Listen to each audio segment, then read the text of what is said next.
c'est l'heure de nous informer sur EBI Télévision. Mesdames, Messieurs, bonsoir et bienvenue à cette édition du journal. Je suis Esther Mouzembe à sa présentation. Le président Félix Tshisekedi plaide pour la reconnaissance du génocide congolais. Suivez cet élément du respect. Devant la 80e Assemblée générale de l'ONU, tenue mardi 23 septembre 2025, le chef de l'État congolais Félix Tshisekedi a plaidé pour la reconnaissance du génocide congolais pour des fins économiques, les génocides. Il a ainsi plaidé pour la création d'une commission d'enquête internationale dotée de moyens substantiels afin de rétablir la justice.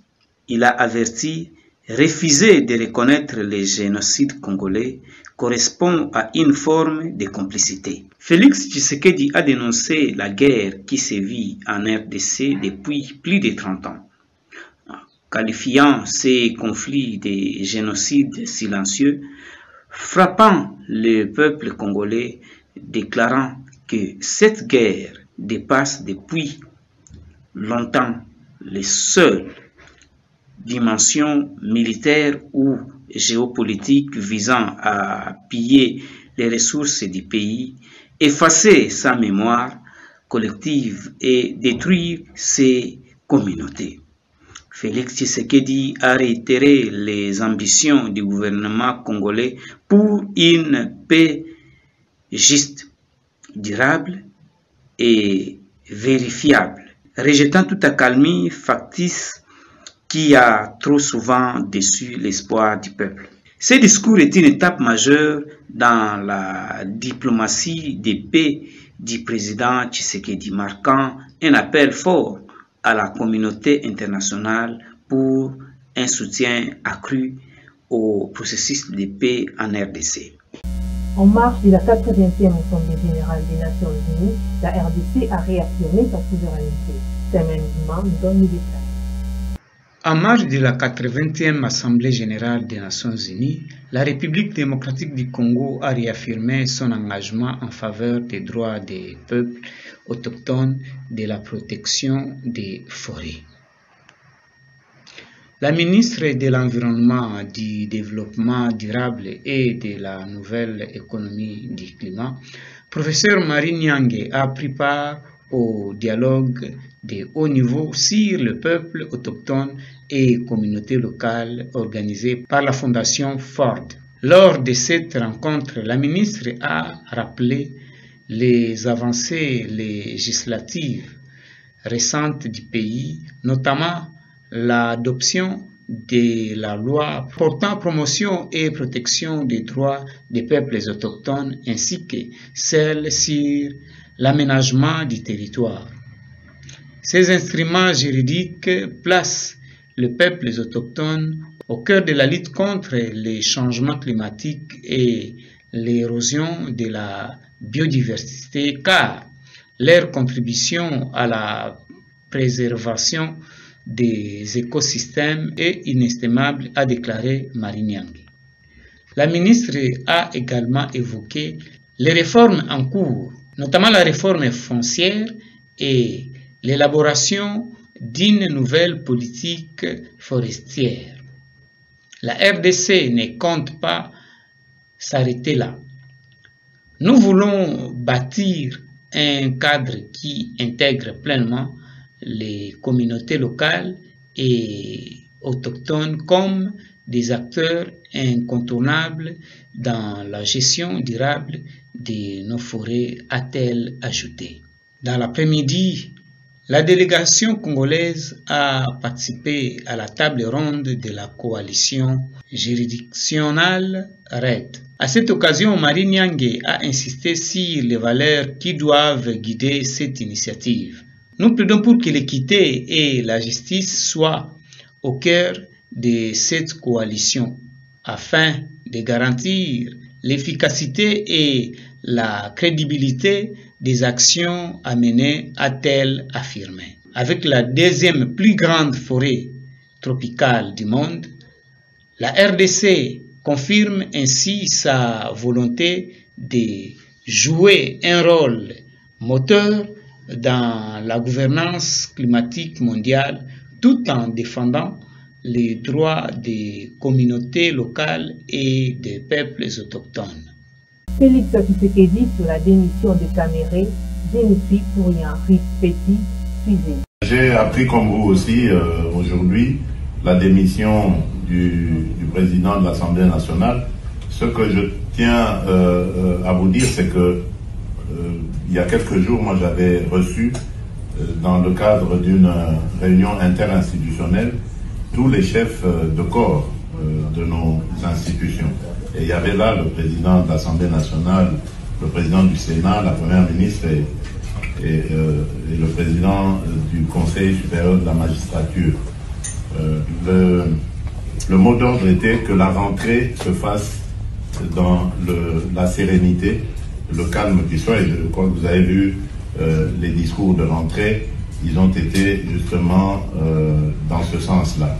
Après, il y a un fonctionnement, une cuisine interne à chaque institution et les choses s'orientent selon ce que ces institutions sont en train de faire. Moi, je suis le garant de la stabilité de ces institutions, mais ça ne me donne pas le droit d'aller m'immiscer dans ce qui se passe dans ces institutions. S'ils ont décidé de défier leur président, c'est leur cuisine interne. Mon rôle à moi est de voir les droits de tout le monde sont respectés et que l'institution elle-même, sa stabilité est sauvegardée. C'est ce qui m'importe. Quant à savoir quelles seront les relations, votre question était de savoir si nous sommes toujours alliés, partenaires, bien sûr. En tout cas, sauf si maintenant M. Vital Kamere en décide autrement, mais je ne vois pas pourquoi, parce que je ne suis pas à la base justement de sa démission, ni de ses problèmes. Je ne vois pas pourquoi il va vouloir me tourner le dos. Je n'y suis pour rien. Donc, je continue à le considérer comme un allié, comme un frère, et jusqu'à ce que il en sera autrement, mais c'est pas à moi en tout cas de le dire à ce stade. Merci beaucoup.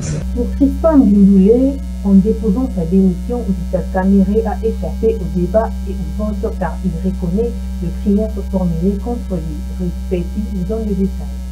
Commentant la démission Vital Kamere de la présidence de l'Assemblée nationale, le député Crispin Mbindoulé, l'un des pétitionnaires à l'origine de la destitution de Kamere et 4 autres membres du bureau, estime que cette démission est une fuite de débat et du vote en plénière car elle équivaudrait à une reconnaissance de grève formulée contre lui. Le lui de Butembo au Nord Kivu a dénoncé la gestion opaque de Vital Kamere durant son mandat à la tête de la chambre basse du Parlement. Je peux dire qu'il a fui le combat car il maintenait que tous les grèves que nous avions soulevés dans notre pétition étaient infondés. Nous avions préféré l'affronter en plénière. Et aujourd'hui, nous nous félicitons car c'est lui qui démissionne et reconnaît ses fautes. Avant cela, il avait demandé pardon, ce qui était déjà un signe d'aveu. Nous demandons donc aux députés de bon sens de poursuivre la lutte. Ce n'est pas encore fini car le contrôle parlementaire doit être instauré. Un événement marquant s'est tenu ce mardi 23 septembre à Kinshasa, l'ouverture de la première édition du Forum citoyen international, organisé par l'Inspection générale des finances en partenariat avec le Centre d'amitié Suisse-RDC. Ces cadres des rencontres réunissent des acteurs nationaux et internationaux pour promouvoir la bonne gouvernance et une gestion efficace des ressources publiques. L'Inspection générale de finances, en collaboration avec les centres d'amitié Suisse-RDC, a officiellement lancé sa première édition du Forum citoyen international ce mardi 23 septembre dans ses locaux à Kinshasa. Une initiative inédite qui place la gouvernance publique au centre du débat citoyen. Pendant 2 jours, ces forums réunissent des acteurs institutionnels, des représentants de la société civile, des experts internationaux et des partenaires techniques pour réfléchir collectivement aux enjeux de transparence, de redevabilité et de gestion efficiente des finances publiques en République démocratique du Congo. L'objectif est d'instaurer un dialogue citoyen inclusif, favoriser la participation active des parties prenantes et construire des pistes concrètes pour améliorer la gouvernance financière du pays. À travers panels, ateliers et échanges ouverts, les forums attendent catalyser une dynamique de transformation de pratiques publiques. En accueillant ces forums, l'IGF confirme son rôle stratégique dans la promotion de la redevabilité et du contrôle citoyen. Cette démarche s'inscrit dans une volonté plus large de professionnaliser les institutions de contrôle, de renforcer la confiance entre l'État et les citoyens et de faire de la transparence un pilier de l'action publique. Les soutiens du Centre d'amitié Suisse-RDC témoignent de l'intérêt croissant de partenaires internationaux pour les efforts et des réformes engagées en RDC. Ces partenariats illustrent également l'importance de la coopération transnationale dans la consolidation des institutions démocratiques et financières. Les gouvernements s'inquiètent de l'accroissement de la masse salariale. Suivez.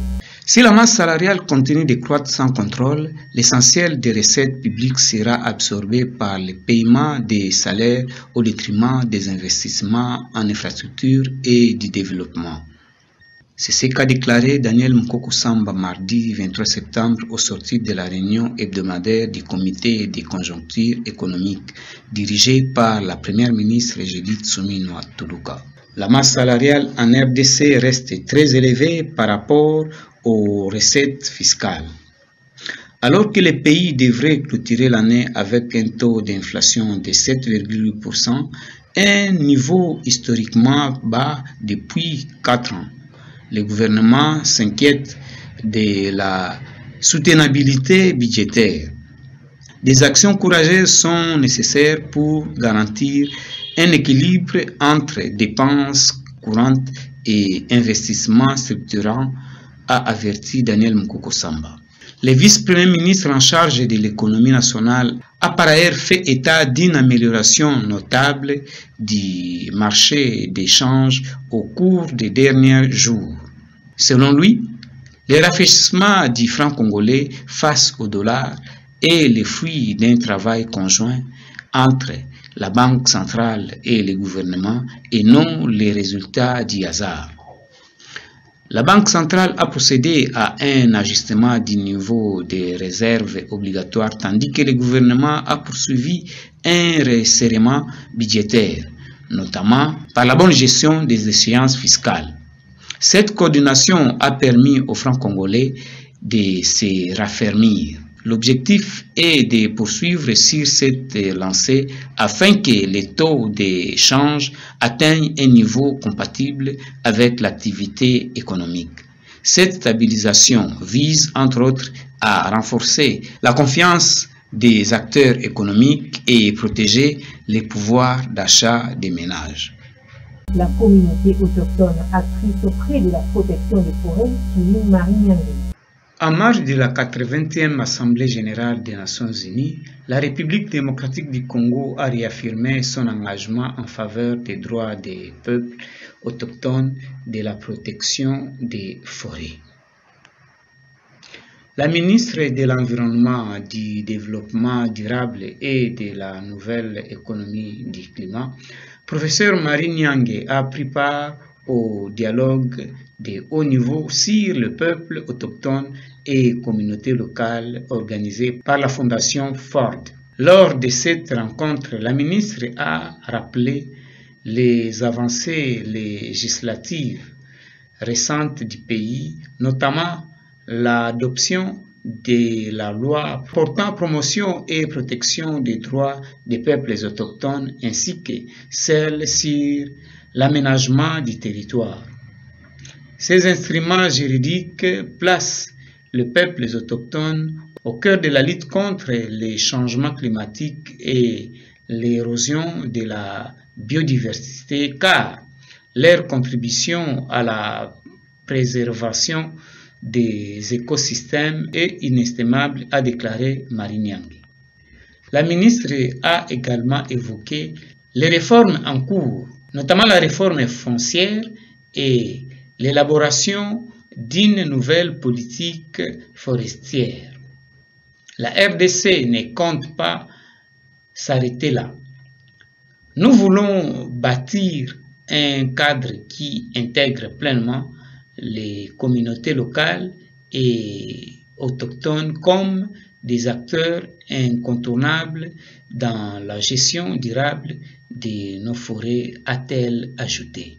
Dans l'après-midi, la délégation congolaise a participé à la table ronde de la coalition juridictionnelle RED. À cette occasion, Marie Niangé a insisté sur les valeurs qui doivent guider cette initiative. Nous plaidons pour que l'équité et la justice soient au cœur de cette coalition afin de garantir l'efficacité et la crédibilité des actions à mener, a-t-elle affirmé. Avec la deuxième plus grande forêt tropicale du monde, la RDC confirme ainsi sa volonté de jouer un rôle moteur dans la gouvernance climatique mondiale tout en défendant les droits des communautés locales et des peuples autochtones. Plus de 300 personnes recrutées dans les groupes armés dans le territoire de Béni. Plus de 300 personnes, dont des enfants, ont été recrutés dans des groupes armés locaux, notamment dans le groupement de Bambouba Kisiki, situé à une cinquantaine de kilomètres au nord de Béni, dans la province du Nord Kivu, depuis le début de l'année 2025. La société civile Mai Moya a révélé ces chiffres mardi 23 septembre lors d'une rencontre avec Viviane Van de Père, représentante spéciale adjointe du secrétaire général de l'ONU en RDC chargée des opérations et de la protection en visite officielle dans la localité.